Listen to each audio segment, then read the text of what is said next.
일본 최고의 공과대학을 아주 우수한 성적으로 졸업한 한 학생이 있었습니다. 그 학교에서 좋은 직장에 추천을 해 주었는데, 그것도 마다하고 그는 자기가 원하는 그런 직장, 그 회사인 미쓰시타 회사라고 하는 그 회사에 원서를 냈다고 합니다. 그리고 시험을 보게 되었죠. 그런데 최종 합격자 명단에 그의 이름이 없었습니다. 굉장히 자존심이 상했겠죠. 정말 가장 뛰어난 그 대학을 우수한 성적으로 졸업한 바로 그가 그 회사의 시험에 떨어진 것입니다. 수치심, 분노, 그것으로 괴로워하던 이 학생은 그날 밤에 다량의 수면제를 먹고 자살을 했다고 그럽니다.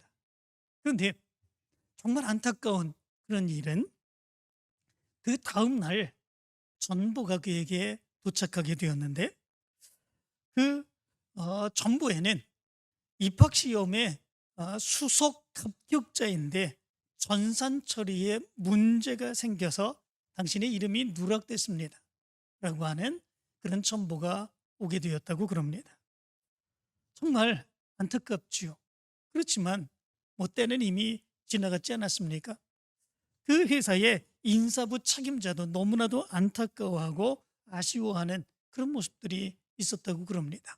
그런데 이 소식을 들은 그 그룹의 회장 마쓰시다 고노스케라고 하는 회장이 있는데, 그 회장의 귀에 이 소식이 들어가게 되었습니다.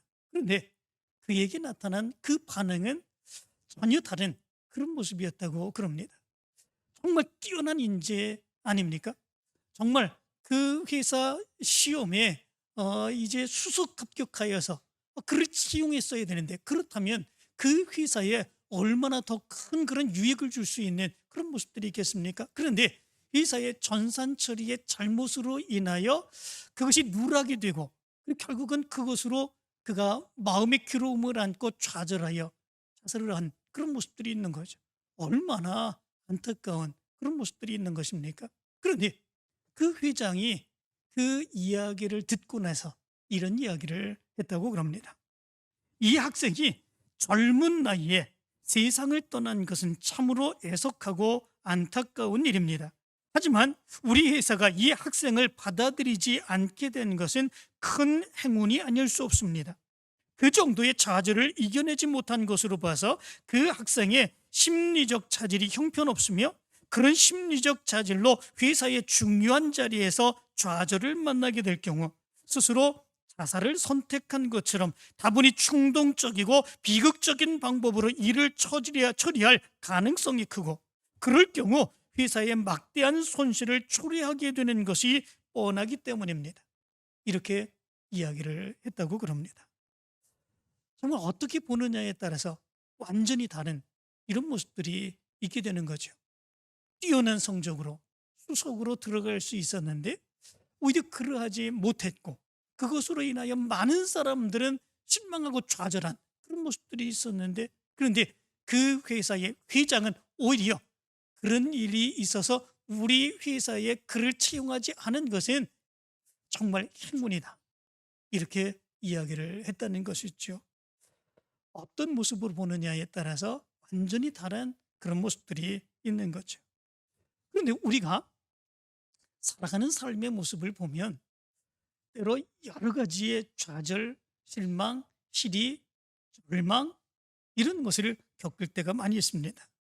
그런데 중요한 일은 우리가 살아가는 삶에서 그런 일들이 얼마나 많이 나타나는지 알 수가 없지만, 그런 좌절을 견뎌내지 못하면 우리의 모습에서 성공과 승리의 모습은 나타날 수 없다라고 하는 거죠. 어떤 사람은 이런 이야기를 했습니다.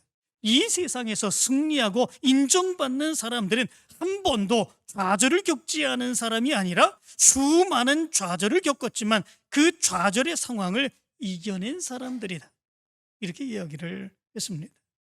그렇다면 우리의 삶에서 이렇게 실망, 좌절, 이런 일들이 너무나도 많은데 이런 우리의 삶 가운데서 어떻게 하면 이런 모든 것들을 이기고 승리할 수 있을까?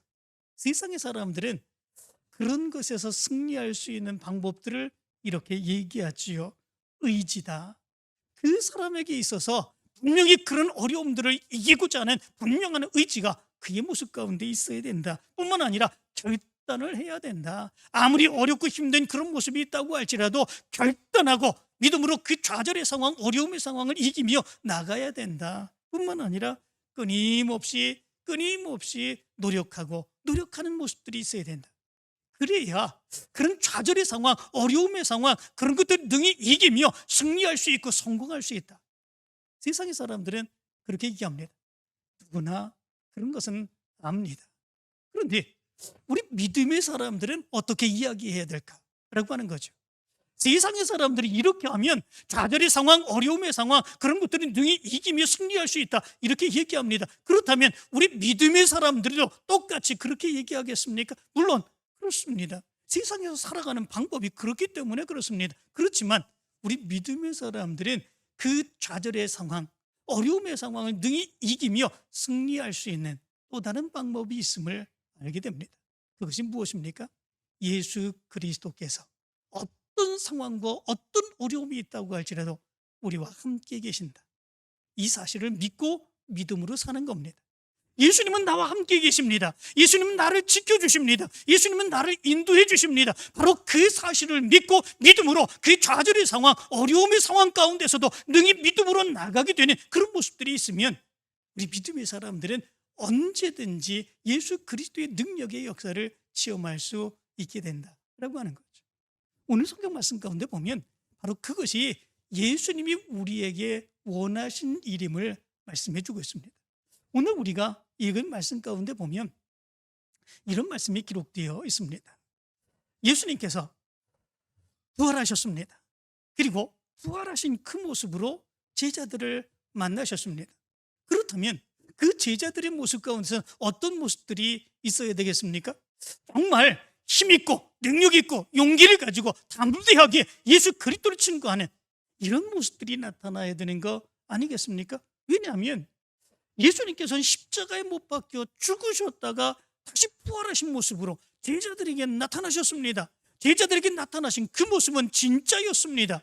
그들은 예수 그리스도를 만났기 때문에 그렇습니다. 그런데 오늘 성경 말씀 가운데 보면 오히려 그 제자들의 모습에서 힘과 능력과 용기와 담대함과 이런 모습들이 나타나는 것이 아니라 오히려 시리에 빠진 그 모습으로 좌절하고 절망하는 그런 모습이 이 제자들의 모습 가운데 나타나고 있는 것을 보게 됩니다. 오늘 성경 말씀 가운데 보면 베드로는 이렇게 말합니다. 나는 물고기 잡으러 가노라, 이렇게 얘기를 합니다.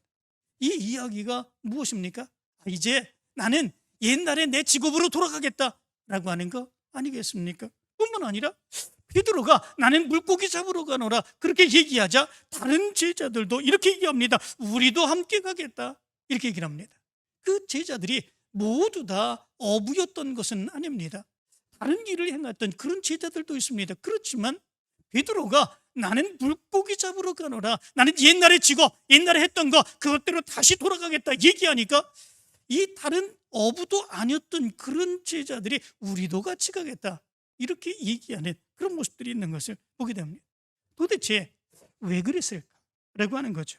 거기에 무슨 이유가 있는 것인가 라고 하는 거죠. 왜 베드로가 나는 물고기 잡으러 가노라 그렇게 얘기하자 다른 제자들도 함께 우리도 함께 가겠다 이렇게 좌절과 절망 가운데 빠지는 이런 모습들이 있을까라고 하는 겁니다. 여기는 첫 번째 이유가 있습니다.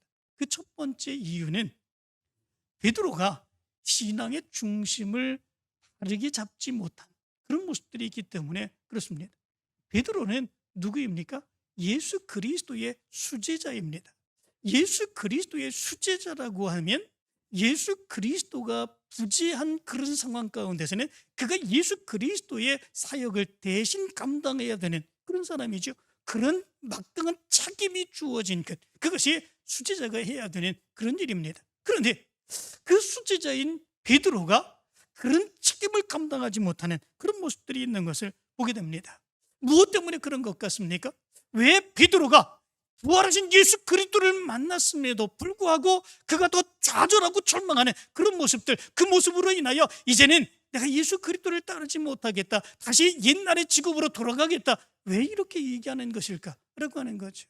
그것은 자기의 믿음에 무너진 그 모습 보고 안타까워하는 모습 때문에 그렇습니다. 그의 믿음은 무너졌지 않습니까? 부끄러운 모습들이 있었지 않았습니까? 특별히 그의 믿음의 모습은 대단했었습니다. 주는 그리스도시요 살아계신 하나님의 아들이시니이다 고백하며 예수님으로부터 칭찬을 받는 그 모습이 있었습니다. 모두 주를 버릴지라도 나는 결코 버리지 않겠나이다, 이렇게 얘기했던 사람도 베드로였습니다. 뿐만 아니라 그런 믿음의 담대함을 가지고 예수님께서 십자가에 못 박힐 때에 그 관정까지도 몰래 따라갔던 사람이 바로 베드로였습니다. 이런 모습이라면, 이런 믿음의 모습이라면 대단한 모습 아니겠습니까? 그런데 그의 믿음의 모습이 순식간에 아무것도 아닌 것을 통해서 무너져 버리는 이런 모습들이 있게 되죠. 한 계집종, 그들이 이렇게 말합니다. 너도 갈릴리 사람 예수와 함께 있었도다, 이렇게 얘기를 합니다. 뿐만 아니라 이 사람은 나사렛 예수와 함께 있었도다, 각 계집종들이 그렇게 얘기를 하게 됩니다. 뿐만 아니라 그 곁에 서 있었던 그런 사람들도 너도 진실로 그 도당이라 네 말소리가 너를 표명한다, 그렇게 얘기합니다. 네 사투리, 그 말투를 보니까 너 예수와 함께 이제 다닌 사람이지, 이렇게 얘기하는 그런 모습들이 있게 된 거죠. 그때에 어떻게 했습니까? 베드로가 저주하며 맹세하여 나는 그 사람을 알지 못하노라, 이렇게 얘기를 합니다. 저주하고 맹세까지 하면서 나는 그 사람을 알지 못하노라, 그렇게 얘기를 하죠. 누가 물었는데 그렇게 대답합니까? 로마의 군인이 와가지고 이 베드로에게 칼과 창을 들이대며 너 예수 믿는 사람이지, 너 예수 따르는 사람이지, 너 예수하고 함께 다녔지, 이렇게 얘기했다고 그가 그렇게 행한 것이 아니었습니다. 정말 보잘것없는 계집종들, 그리고 그 옆에 아무것도 아닌 그런 사람들이 이야기하는 바로 그 이야기를 듣고 이 베드로는 모두 주를 버릴지라도 나는 결코 버리지 않겠나이다, 그가 맹세하고 결단했었던 그의 믿음의 모습이 순식간에 무너지게 되고, 그리고 예수님을 저주하고 맹세하게 하는 그 모습 가운데서 부인하는 이런 모습들이 있었던 것을 보게 됩니다. 그리고 부활하신 예수 그리스도를 만나게 되죠. 부활하신 예수 그리스도를 만난 그 앞에서 그의 마음이 어땠을까, 그런 생각을 해봅니다. 정말 부끄럽죠. 예수님은 아실 텐데, 예수님은 내가 그렇게 결단하고 예수님을 절대로 버리지 않겠다고 얘기했던 거 그거 아실 텐데, 그런데 순식간에 내 믿음이 변하고 내 믿음이 무너지고 그리고 저주하고 맹세까지 하면서 예수님을 부인했던 거 그것도 예수님이 아실 텐데, 그 모습이 부끄러워 감히 예수 그리스도를 따를 수 없는 안타까움의 모습이 그의 모습 가운데 있었던 거죠. 그것을 생각하니까 결국은 나는 물고기 잡으러 가느라, 이제 더 이상 예수님 따를 수 없어, 나 옛날에 하던 그 일로 난 다시 돌아갈래 라고 하는 그런 이야기죠. 그런데 여기에서 베드로가 생각하지 못한 것이 있었습니다. 그것은 뭐냐면 그가 누구인가 라고 하는 겁니다. 그가 누구입니까? 예수님의 제자들 중에 수제자 아닙니까? 그 제자들을 이끌어 가야 할 그런 책임 있는 그런 사람이 바로 베드로 아니겠습니까? 그렇다면 그가 그런 상황 가운데서 무엇을 해야 되는지 분명하게 그가 생각할 수 있어야 되는 거죠. 무엇을 해야 되겠습니까? 다른 제자들도 다 시리에 빠져 있습니다. 다른 제자들도 그렇습니다. 그럼 그런 상황 가운데서 수제자인 그가 믿음으로 결단하고 아무리 힘들고 어려운 상황 가운데서도 야, 우리가 다시 예수님을 따르자, 예수님을 의지하자, 예수님의 말씀을 증거하자, 예수님의 사역을 감당하자, 우리가 그것을 경험했지 않느냐, 그렇게 이야기하고 전하는 그런 모습들이 바로 있어야 되지 않겠습니까? 그것이 책임 있는 사람의 모습이죠. 그러면 시리에 빠지고 흔들리는 그런 사람들도 함께 같이 따라가서 그래, 네가 가면 나도 갈게, 그렇게 할 수 있는 그런 모습들이 있게 되는 거죠. 그런데 베드로는 자기의 책임을 감당하지 못합니다. 베드로가 흔들리니까 결국 그 주위에서 따른 다른 제자들도 함께 흔들려 버리게 되는 이런 모습들이 있게 되죠. 교회도 마찬가지인 것 같습니다. 믿음의 사람들도 마찬가지죠. 우리를 인도하는 그 지도자들이 굳건하게 서야 됩니다. 굳건하게 서고 아무리 어렵고 힘든 그런 모습 가운데서도 담대하게 나갈 수 있는 그런 모습들이 있어야 됩니다. 그럴 때에 그를 따르는 믿음의 사람들이 함께 아무리 힘들고 어려워도 같이 나갈 수 있게 되는 그런 모습들이 있게 되는 거죠. 그런데 지도자가 흔들려 버리게 되면 나머지 다른 많은 사람들이 다 흔들려 버리게 되는 거죠. 다 뿔뿔이 흩어지게 되고 아무것도 이룰 수 없는 그런 모습들이 있게 되는 거죠. 정말로 이끌어가는 사람이 얼마나 중요한 것인지 여기에서 가르쳐주고 있는 것을 보게 됩니다. 베드로가 흔들림으로 인하여 결국은 다른 제자들까지도 흔들려 버리는 모습이 여기에 나타나고 있는 것을 보게 됩니다. 두 번째로, 베드로와 제자들이 나는 물고기 잡으러 가노라 이렇게 말했을 때 우리도 함께 가겠다 이렇게 좌절하고 절망한 그런 이유는 무엇일까? 그것은 자기의 과거를 생각하면서 자기의 부족한 것만 생각했기 때문에 그렇습니다. 예수님과 함께 할 때 예수님의 제자들은 어떠했습니까? 누구든지 나를 따라오려거든 자기를 부인하고 자기 십자가를 지고 나를 따를 것이니라. 예수님께서 그렇게 말씀을 하셨지 않습니까? 그렇다면 예수님이 살아계실 때, 예수님이 그들을 훈련하실 때, 그럴 때 제자들은 예수님의 이 말씀을 들었습니까? 이 말씀대로 자기 십자가를 지고 믿음으로 예수 그리스도를 따랐습니까? 그런데 때로는 그러하지 못했습니다. 그들은 언제나 자기 십자가는 지지 않았습니다. 자기 욕심이 앞서는 그런 모습들이 있었지요. 심지어 예수 그리스도께서 십자가에 못 박혀 죽으실 때에 그들은 하나도 남지 않냐고 모두 뿔뿔이 흩어져 도망을 하는 그런 모습들이 있었습니다. 심지어 구레네 사람 시몬이 길가에 있다가 예수의 십자가를 지고 가는 바로 그런 모습들이 있었는데도 불구하고 그들은 예수님의 십자가를 질 생각은 하지 않았습니다. 심지어 예수 그리스도를 믿는 그런 여인들이 예수님의 십자가 못 박히시는 바로 그 해골의 곳까지 쫓아가는 그런 모습들이 있었음에도 불구하고 예수님의 제자들은 그곳까지 가지도 못했습니다. 무서움과 두려움 속에 모두 예수님을 버리고 뿔뿔이 흩어지는 이런 모습들이 있었지요. 이런 모습들을 그들은 가만히 생각할 때 예수님이 부활하셨습니다. 부활하신 그 예수님 앞에 그들의 모습들 무엇을 내세울 수 있겠습니까? 예수님께서 부활하셔서 하나님의 아들로서 우리의 모든 사람들을 구원하시는 하나님의 계획을 이루셨습니다. 그렇다면 부활하신 예수 그리스도를 따라서 우리가 하나님의 더 큰 사역을 감당해야 되는데 내가 하겠습니다. 내가 감당하겠습니다. 이렇게 나가야 되는 그 제자들임에도 불구하고 그리하지 못했습니다. 왜 그렇습니까? 그들의 부족함 때문에 그렇습니다. 끊임없이 말씀하시고 때로는 책망하시고 사랑하시고 그렇게 행하는데도 불구하고 예수님의 뜻을 따르지 못했던 그들, 자기의 마음과 자기의 생각으로 따랐던 그들의 모습이 부활하신 예수 그리스도 앞에 이제는 우리가 전적으로 나를 버리고 전적으로 순종하며 전적으로 헌신하며 하나님의 사역을 감당해야 되는데 그리하지 못하는 그들의 연약함, 이것을 생각하다 보니까 그들은 더 이상 할 수 없는 거죠. 나는 부족해, 나는 연약해, 나 같은 것이 뭐 할 수 있을까? 나는 아무것도 할 수 없어. 이 모습이 바로 제자들이 실망했었던, 좌절하고 시리에 빠진 바로 그런 이유인 것을 보게 됩니다. 그런데 여기서 우리가 생각할 것이 있습니다. 그것은 뭐냐면 정말 자기의 부족한 것만 생각하면 우리는 아무것도 이룰 수 있는 것이 없다라고 하는 것입니다. 특별히 우리가 믿음 안에서 그렇지 않습니까? 죄 없는 사람이 어디 있겠습니까?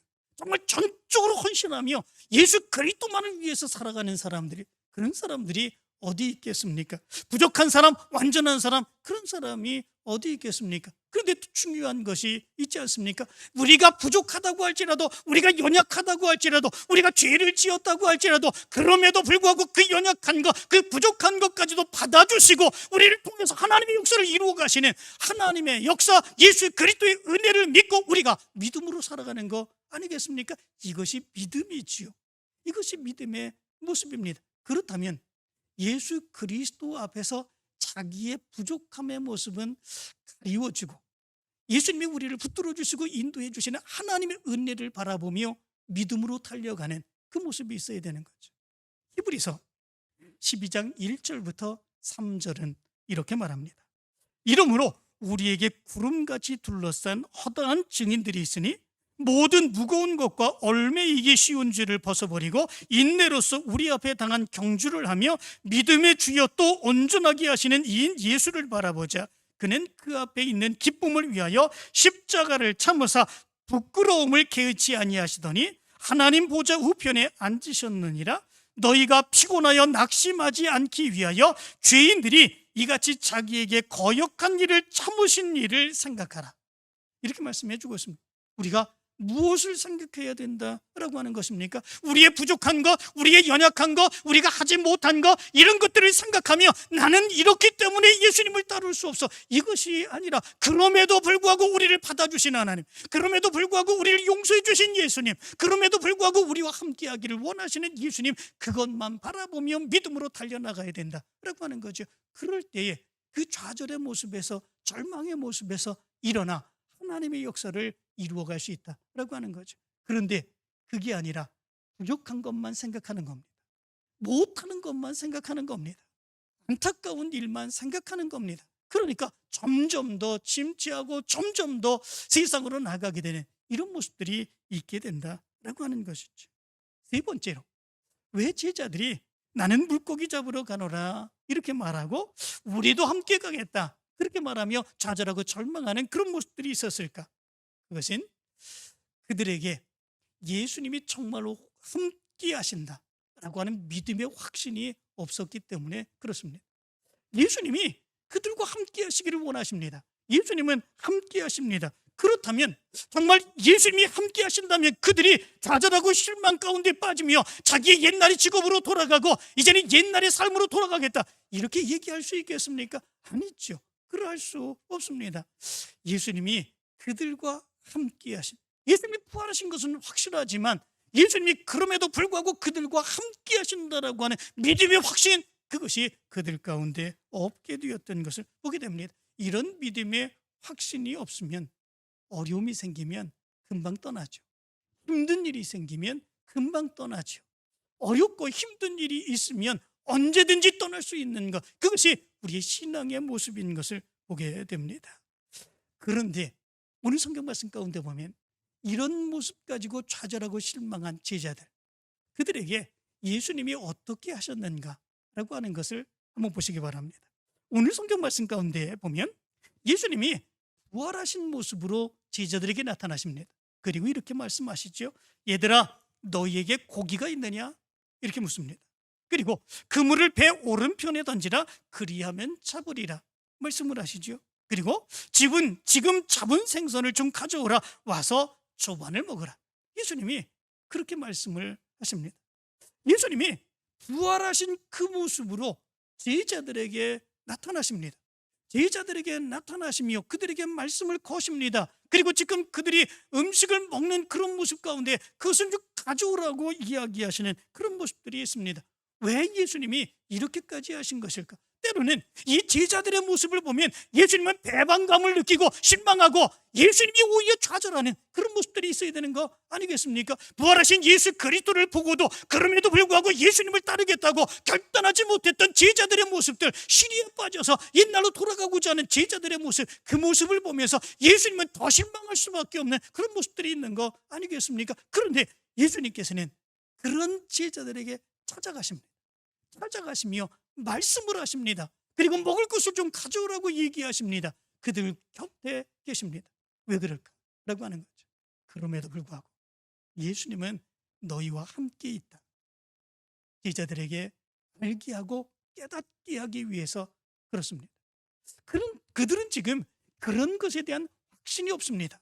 부활하신 예수님께서 이렇게 믿음이 부족한데 우리가 온전하게 믿음으로 결단하며 행하지 못했는데 예수님의 마음에 실망을 시켜드리는 그런 모습들이 있었는데 정말 예수님께서 우리와 함께 계실까?